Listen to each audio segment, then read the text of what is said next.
starting a third party?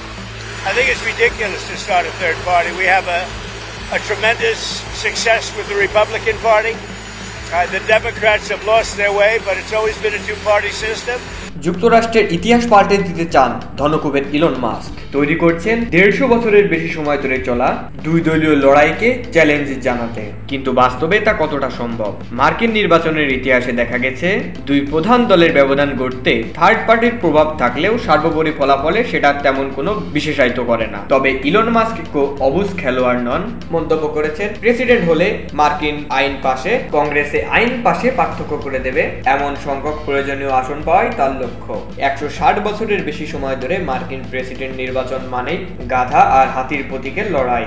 Republican এবং Democrat party দুই দলকে ঘিরেই আবর্তিত মার্কিন ক্ষমতার বলয়। দেশটির সংবিধান অনুসারে 35 বছরের বেশি যে কেউ অংশগ্রহণ করতে পারবে মার্কিন প্রেসিডেন্ট নির্বাচনে। তবে ব্যালট পেপারে নাম ওঠাতে প্রতিটি রাজ্যে আলাদা করে জনসমর্থনের প্রমাণ দিতে হয়। কঠিন এই সমর্থকের কারণে ডেমোক্রেট এবং রিপাবলিকান পার্টির বাইরে কেউ এটা করতে সাহস করে না। তবে ধনকুবের ইলন মাস্কের এই ধরনের মন্তব্যের বিপক্ষে মার্কিন প্রেসিডেন্ট ডোনাল্ড ট্রাম্প বলেছেন, ইলন মাস্ক আনন্দের জন্য নতুন একটা পার্টি গঠন করতেই পারে, কিন্তু এটা কোনো বিশেষায়িত নির্বাচন করতে পারবে না।